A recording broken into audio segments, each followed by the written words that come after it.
Big boss season 9 weekend కావడంతో ఈ రోజు హోస్ట్ నాగార్జున స్టేజ్ మీద చాలా సీరియస్ గా ఉన్నారు. ఈ కిందలో భాగంగానే హౌస్ లో ఉన్న కంటెస్టెంట్స్ అందరినీ పలకరించి ముందుగా ఇమాన్యుయల్ దగ్గరకు వచ్చి ఆగారు. ఇమాన్యుయల్, ఏది ఏమైనా సరే నీ గేమ్ అయితే గనక టాస్క్ పరంగా చాలా బాగా ఆడావు. ముఖ్యంగా నువ్వు ఎవరు నిన్ను గెలిపించాడా లేకపోతే నువ్వే జెన్యూన్ గానే ఆడావా అంటే, లేదు సార్, ఎవరు నన్ను గెలిపించింది కాదు, నేనైతే చాలా అంటే చాలా జెన్యున్ గా ఆడాను సార్ అంటే అదే అర్థమవుతుంది.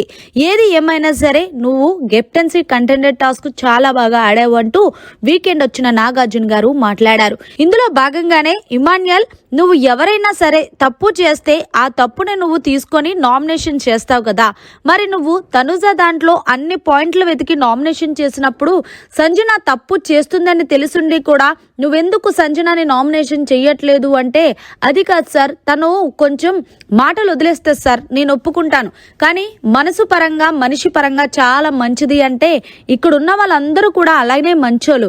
ఆ రోజు రీతు విషయంలో సంజన మాట్లాడింది తప్ప లేకపోతే కరెక్టా అంటే, ఇమాన్యుయల్ 100% తప్పు సార్, నేను అదే చెప్పాను, మీరు ఆ మాట తీసుకోండి, అది చాలా పెద్ద తప్పు, దానివల్ల మీరు చాలా ఇదవుతారన్నా సరే ఆవిడ తీసుకోలేదు సార్ అంటే, నువ్వు అప్పుడే స్టాండ్ తీసుకొని ఆవిడకి చెప్పాల్సింది కదా అంటే, చెప్పాను సార్ అంటే, ఓహో ఎంత బాగా చెప్పావో మేము కూడా చూసాంలే.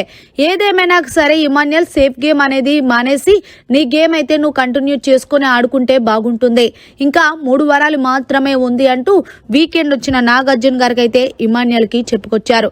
సో ఫైనల్ గా వీకెండ్ వచ్చిన నాగార్జున ఇమాన్యుయల్ పై చేసిన మాటలు మీకు ఎలా అనిపించాయి అనేది కమెంట్ చేయండి.